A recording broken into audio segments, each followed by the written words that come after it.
Welcome to DCR Out Loud. My name is Tara McKinney, and I'm the Public Outreach Director of the Division of Cannabis Regulation. Hi, Amy. Welcome to the first episode of 2026. Hello. So I am Amy Moore, Director of the Division of Cannabis Regulation. Happy New Year, everyone. I'm excited to kick off this Season 2 of DCR Out Loud. A new year is always a good time for old reminders. We want to remind everyone that DCR Out Loud is pre-recorded and released monthly. Because we are pre-recorded, sometimes information that we talk about is in the past or can sound like it's in the past. We try our best to edit things like that, but sometimes it's not possible. And it's still relevant information. So if you're like, hey, that was last week that they did that, you're probably right. And it's still really good information. So just keep that in mind when you're listening. Yeah. So this also brings up a good point about the information we provide just generally in DCR Out Loud. It's with the best intentions, all good intentions, that we provide accurate information, but things and circumstances can change quickly in the cannabis world, as I'm sure you all have noticed. So just a reminder, it's always best if you're a licensee to check with your compliance officers, your business license specialist, packaging and labeling team for any questions specific to your facility, or if you have any doubts or questions about what we have said here. Again, go to those sources. They will know best what applies to your license. That's right. Okay, so let's talk about the lineup for today. What's on the list? We have several guests this month. We will start off with DCR communication paths, how we do and don't contact you related to fees and payments. Then we have section for compliance and enforcement, discussing educational warnings, what they mean and why we have them, some information on 10% deviation variance, and round it out with micro minutes with Lesley. Yep. Sounds like a good show. It's licensee heavy this time. You know, a lot of times we have a lot of stakeholders. We try to mix it up. This one's really licensee focused, which is great. Yeah. And we'll make sure that we cover all kinds of other interests with our next episodes. So first, I want to fill in our listeners on developments at the federal level. So as you all know, and as just about everybody in the industry knows, we have had some unusually active federal partners lately.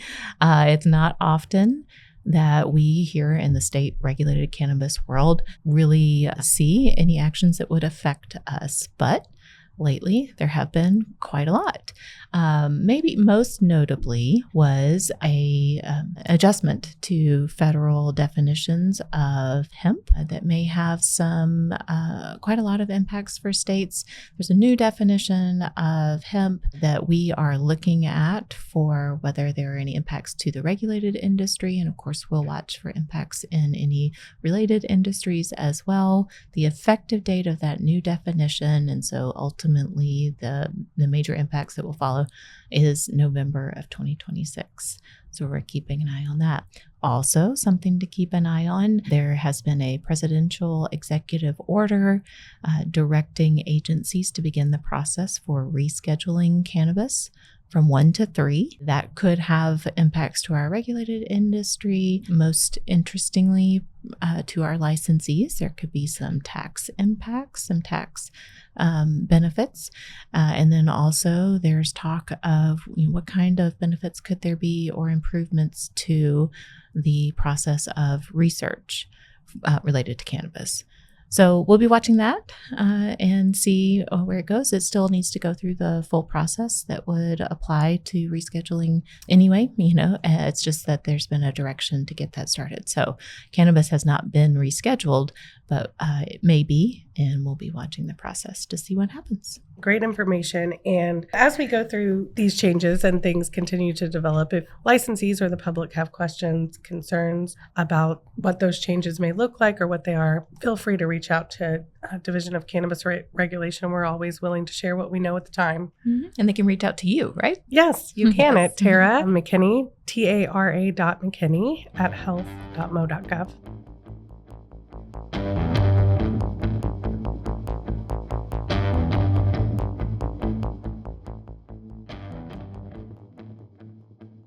Hi, Shayna. Glad to have you here as an actual guest today instead of my co-host. Hi. I can't stay away. So hi, everybody. I'm Shayna Arndt. I'm the director for the section for patient and application services. And today I'm here to talk to you about a specific topic, which is how DCR communicates regarding fees and payments. Pretty important topic to everybody. It's about money. And it's important that agents, licensees, applicants, and anyone that's making a payment to DCR understands how it works so that they can be assured that their information is secure and that payment's going to the right thing within DCR. Great topic. Does apply to a lot of folks. What are some of the functions in DCR that require payments or fees? Excellent question. The first one that I think is the most apparent are application fees. So if you are an individual applying for patient, caregiver, consumer that's want to cultivate, or an agent ID, there is an application fee that comes with that. Same for facility applicants, although we don't have those open right now. Facilities, though, most of the fees are one-time fees specific to the application being submitted, but then there are those rolling fees for facilities where they make their annual payment and then renewals every 3 years. So this is very important in the world, unfortunately, of scams. How does DCR communicate when requesting a payment? Yes, so very consistent on this. If there is something that requires a payment, the preferred way for us is to have that go through the online registry portal. So whenever someone is completing an application, they will go through all of the pages that go with that specific application. And then at the very end, there is a submit button. And once that button is clicked, it takes the applicant out to our payment vendor, which the website appears as Magic Collector Solutions. So if you see that, it will say DCR on it, but the URL will not. So something important to remember there. That website does also have some one-time payment options for annual payments, since annual payments are not technically an application type. So ideally, most of our payments go through the application process with that, and the payment is made at the very end. For annual payments, we will reach out through our known communication channels, most likely through the facility application services team or through a business licensing specialist. They would reach out to the designated contact of a facility to say, hey, it's that time of year again. Give a certain time frame ahead of time to say, hey, we need you to submit your annual payment. Here's the amount and here's the one-time payment instructions. So payments shouldn't be made unprompted. I think that is something really important too. We would never expect someone to just submit a fee to us for an annual payment or an application fee on their own to go out and find that website. It would always either be connected through the application site or you'd receive a link and instructions directly from us. Softball question. Will we ever call up a licensee and say, give me your bank account number? We would never do that. We would never do that. Never do that. Nope.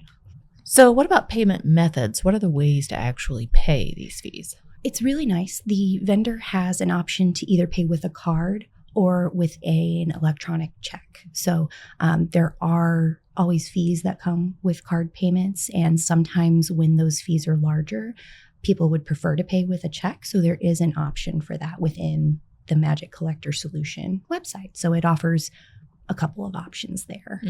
Okay. Are we ever going to be using cash to make our licensee payments?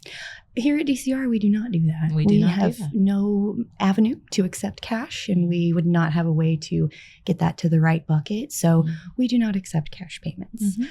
We do sometimes, and I wanted to mention this too, because we do receive requests every now and again from patients who want to make a payment. So they'll call us and say, hey, how do I make my payment?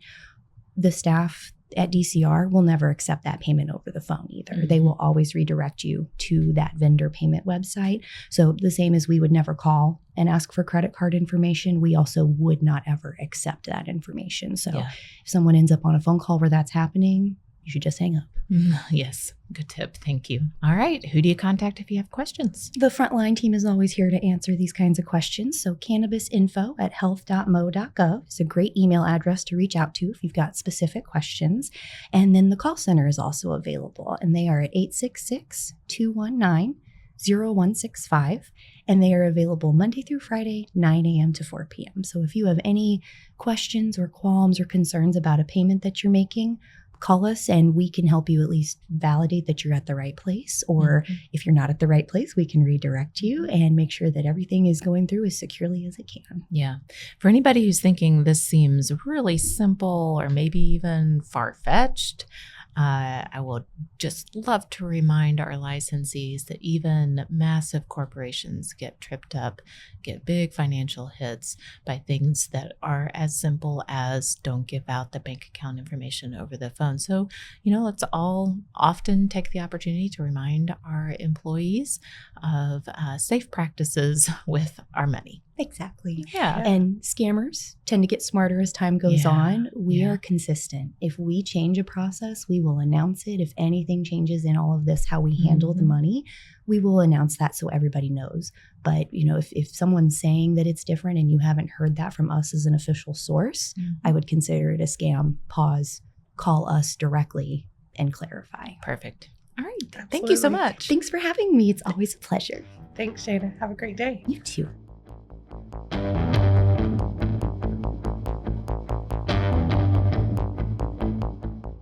Okay, our next topic is educational warnings, and I am especially excited to talk about this so we can potentially clear up some misconceptions or misunderstandings that we've heard kind of floating around about what they are and how they're used. Right. We have heard some concerns from licensees, so hopefully this will help. Yes, and as in so many things we do, we are trying to help here. First, I want to say that DCR has been doing this all along.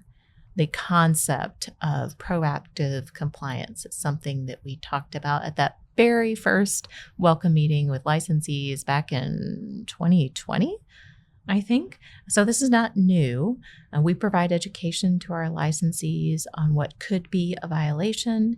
If something's happening and we know that it can easily be fixed, there's not a history of noncompliance, all kinds of things that have always gone into our choice of whether we provide education or take stronger action. So this has been around, it's not new, but we do want to ensure that we have good records. Just like being good neighbors, we want to have some records of what's been said, what has been communicated that we can all look back on and agree that that's what was communicated. Anyway, I'm starting to get into the explanation of why this is such a good thing and has always been around. But today we have someone to help us with this. We have Dawn Kinkhorst here with us today to discuss the educational warnings. Hi, Dawn. How are you? I'm doing good, Tara. How are you? Good. Why don't you introduce yourself for the people? Yeah, sure. My name is Don Kinkhorst, and I am the Bureau Chief for Facility Compliance.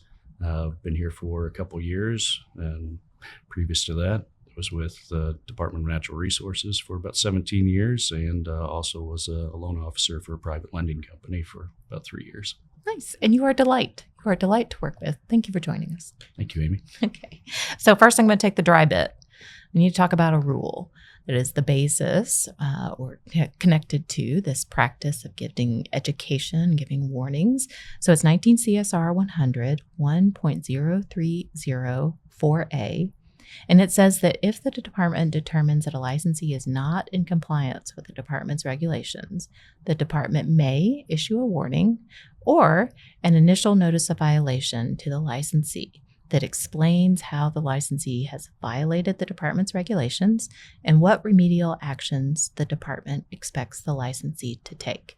So if we go down that INOV route, there's more to it in the rule. It is a very formal process, but there's not really much more that explains what could be in a warning, right? And so as we talked about earlier, we've been doing this all along. We see that as an educational opportunity.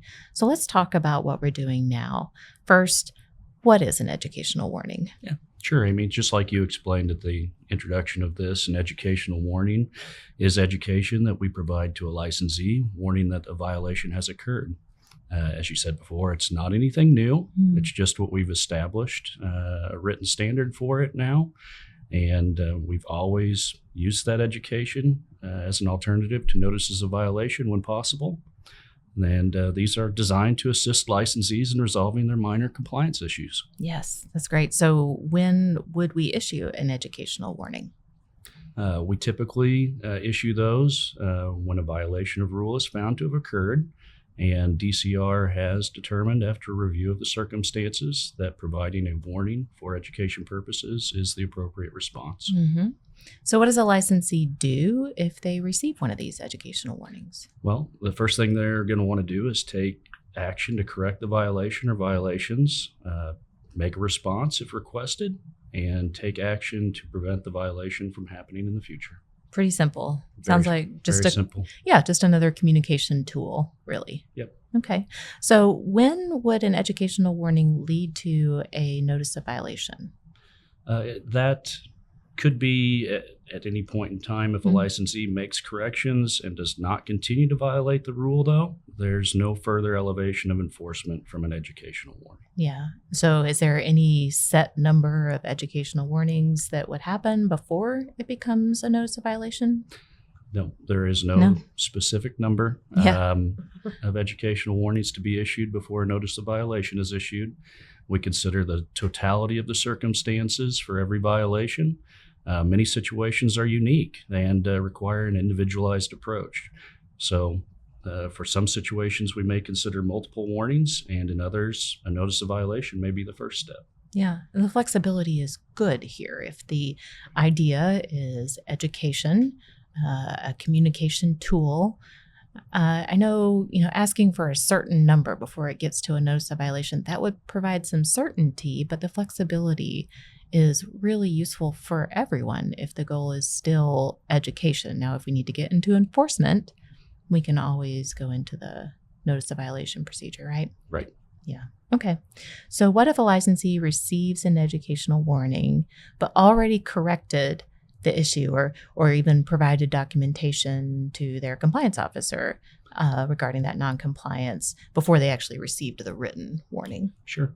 And that does happen in some cases where the licensee has even given information on site. And just due to the nature of developing the documentation that goes along with it, we may or may not have addressed that in the documentation that goes back out. So if a response is requested, please just provide a response to explain the actions that have been taken and or the documentation that's already been provided. If there is no response requested, just take an internal note that the violation occurred and operate in a way to avoid future violations. Yeah. And if they ever have any questions, I can just shoot an email back and say, hey, remember, I think we corrected that. Is that right? Compliance officer will respond. Yep. All good. Yep. Okay. Not ever a problem to reach out to the compliance officer. Yeah. Great. Thank you so much for being here, Dawn, and clarifying all of this. Of course. Got lots of questions from people, and I think this will be really helpful. Yep. Yeah. Thank you all. And then just generally, if you have any questions about or concerns about an educational warning, best to contact the compliance officer. But for any questions that may need more attention for some reason, you can contact Tara McKinney and she can route you to the right person. Right, Tara? Yep. Always that's putting you right. out there. Yep. That's Yeah. right. Okay. Got Thank to you, do it. Dawn. All right. Thank you, guys. All right. Bye-bye.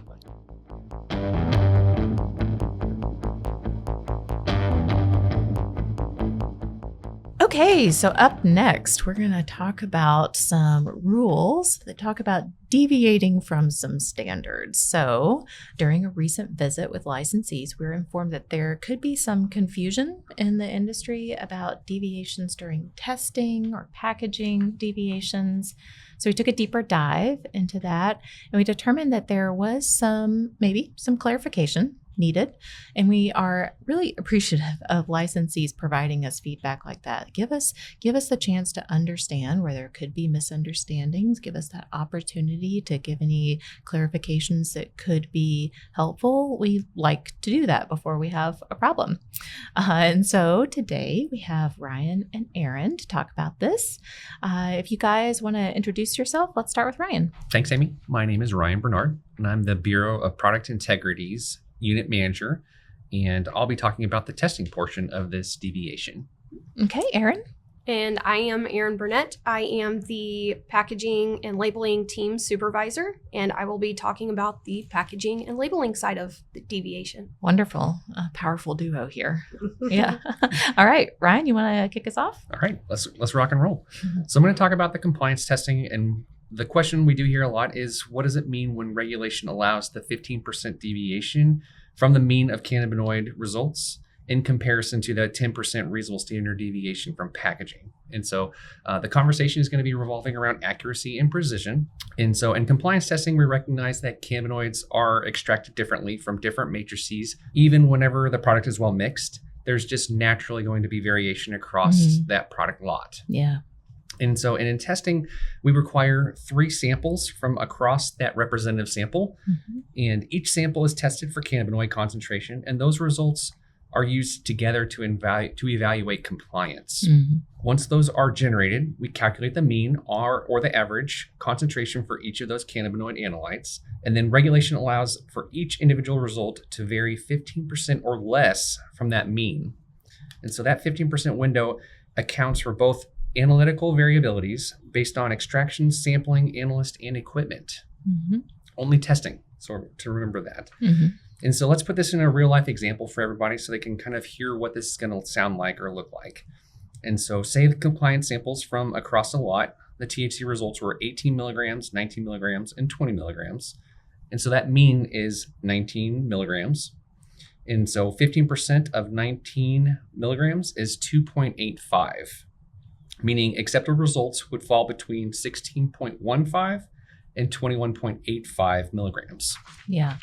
So stop you right there real quick. It's a lot of science and some math.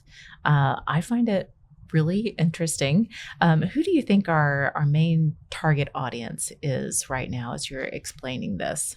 Like, who should people get to bring back over and listen to this podcast with me, please, right now? Yeah, so anybody producing microdoses, those are the people that are going to be most interested in this. The larger doses are easier to extract. There's more available. Think about it like that.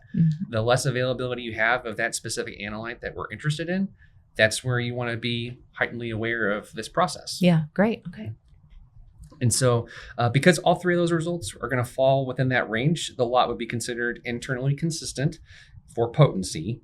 And that would mean that we haven't identified any anomalies, and it's good to go through the packaging process, work through your packaging process.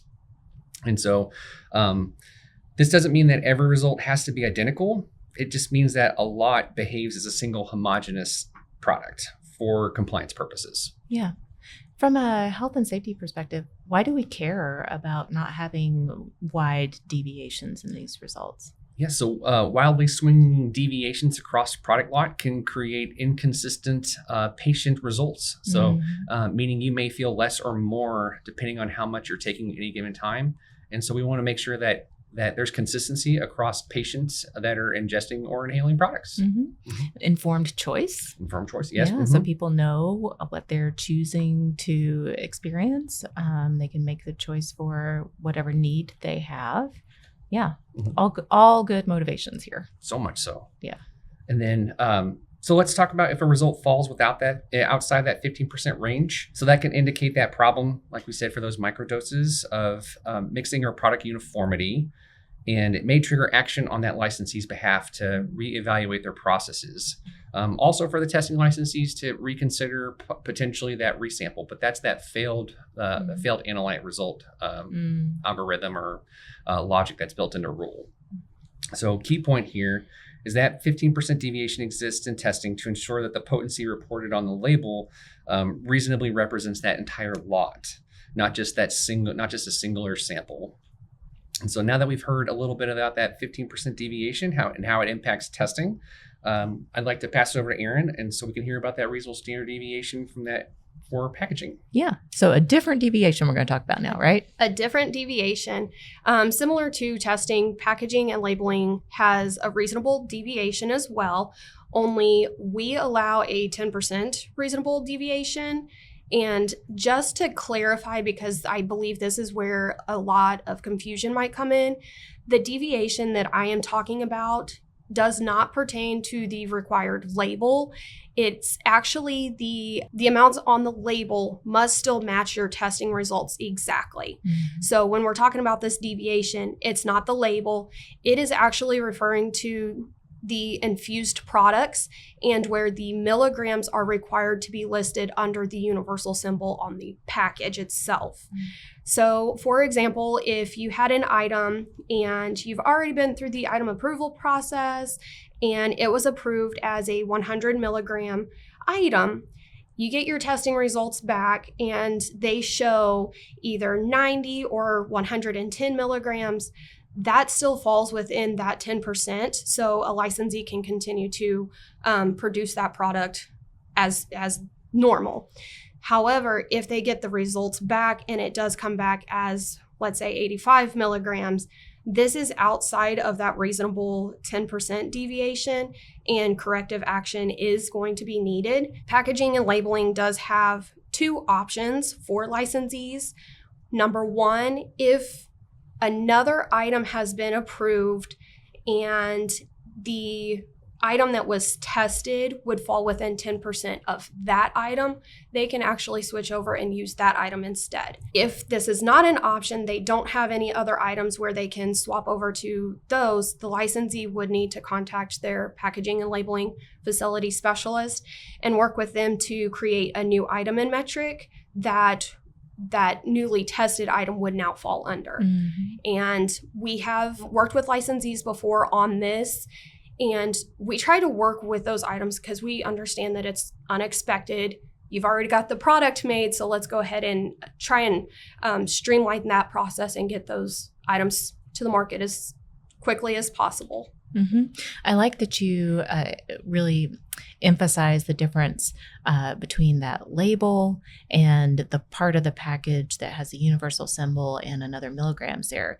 So just to reiterate, you're saying that those testing results come out, they have to be exactly listed, exactly what the testing results were needs to appear on the label.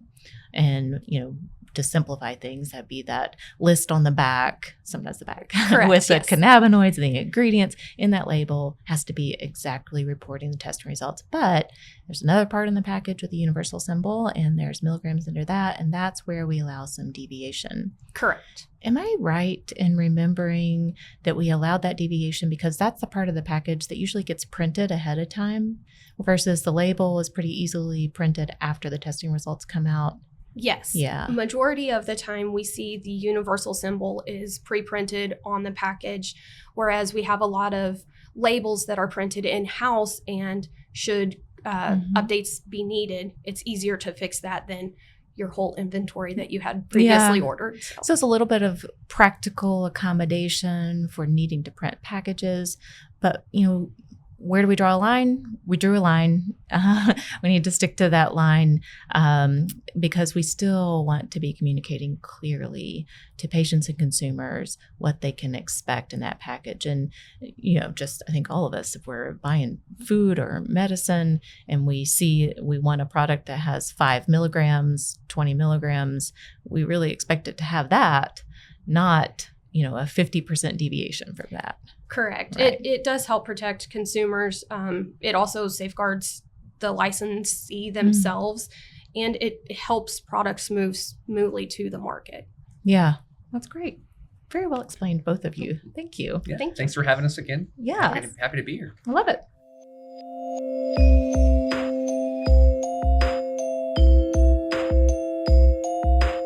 Lesley, time for Micro Minutes with Lesley. Hi. Hi, I'm back. Hi, Lesley. What's been happening? So many things happening. Yeah. But I wanted to touch on something that has been going on for a while. We've been listening to microbusiness licensees and trying to understand their perspective on things.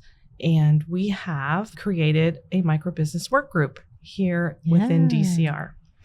That includes leadership, that includes compliance officers, so we can get their perspective, that includes BLS specialists, just so that we can get a good grasp on where things are a little bit more challenging, especially as licensees are moving towards operation. Yeah, that's great. Yeah, so right now we only have 15 operational licenses. And we'd like to have a whole lot more. Yeah. This is a work group. What kind of product or do you expect to come out of, or goals? Are we actually working, developing things to help micro businesses? So right now we were really trying to establish some milestones. Like what, from our perspective in DCR, what goals do they need to hit on their way to operation? And that gives us a good opportunity to be able to communicate with them in a very specific way. It also gives us some perspective as far as what types of questions we need to be asking. And then it also gives us that idea of like who is really struggling, who's not going to hit that operational deadline, and how can we better support them and get them moving forward. So we have established a tracker that we're going to be using within compliance for compliance officers to be able to track those different milestones. And we're working on some educational resources to go along with that tracker and to go along with the communication that compliance officers are going to be doing with licensees. Yeah, that's great. So not establishing new requirements. This is not, this is not about new requirements for licensees, these milestones. They're ways for us to track progress and offer assistance and know whether or not someone may or may not be really on track to meet the deadline, right? Exactly. Yeah, I love that. What changes would they see? Increased communication from their Wonderful. compliance officers. Yeah. More specific, targeted conversations about what needs to happen next or what they're currently struggling with. So, I think it's a really great thing. That's so great. Thank you for leading that. You're welcome. Okay. I know, kind of along the same lines, we've also been getting some really great feedback from our operational licensees, which helps inform processes like that, improvements like that. We've gotten actually a lot of really detailed positive feedback about our compliance officers, about you, about Tara, about the communication from the department and the assistance that our compliance officers have given in getting to that operational deadline, and even after, as they're working on operations of their facility. I love hearing that and being able to pass that on to the team. Also gotten some really great feedback on where are the struggles, where are the things that are particularly challenging, and we're taking those and thinking about it at leadership level and also at the work group level, right? Yes. Always happy to talk with any licensee about good things. Really like the good things, but also the things that are a little bit more challenging. Yeah. We're always happy to hear and then trying to disseminate that information across DCR and figure out what's the best way to support the licensees.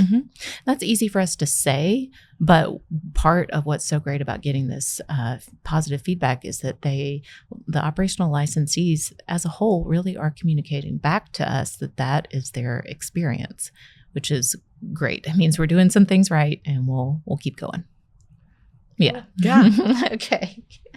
All right. Well, thanks for being here, Lesley. Thank you. See you next month. I'll be here. Okay. Bye-bye. Bye.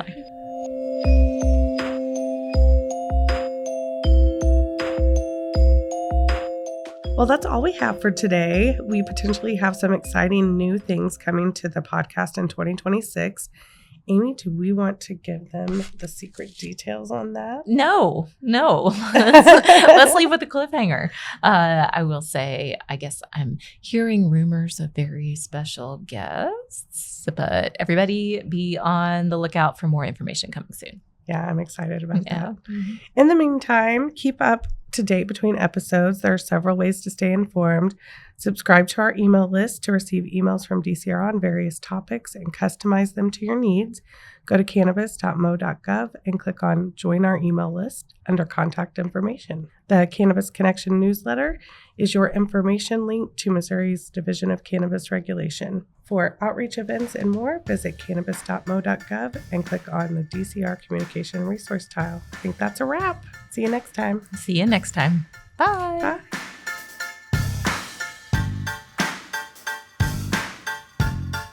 This podcast content is intended for adults over the age of 21 years old and is best to be used for informational purposes only. The content does not constitute official compliance or regulatory guidance. The department and author assumes no responsibility or liability for any errors or omissions in the content of this podcast. The information contained in this podcast is provided on an as-is basis with no guarantees of completeness, accuracy, usefulness, or timeliness. Cannabis licensees should consult with their assigned compliance officer for rules and regulations specific to their facility. The content is not intended to diagnose or treat any medical condition and should not be relied on for any medical purposes. Patients and the public should consult with their healthcare providers about medical-related questions and the impact of cannabis on health. If you believe you are having a medical emergency, call emergency services. The views, thoughts, and opinions expressed herein are those of the authors, presenters, and do not necessarily represent the official views of, nor an endorsement by, the U.S. government, Missouri Department of Health and Senior Services, or the government of the state of Missouri.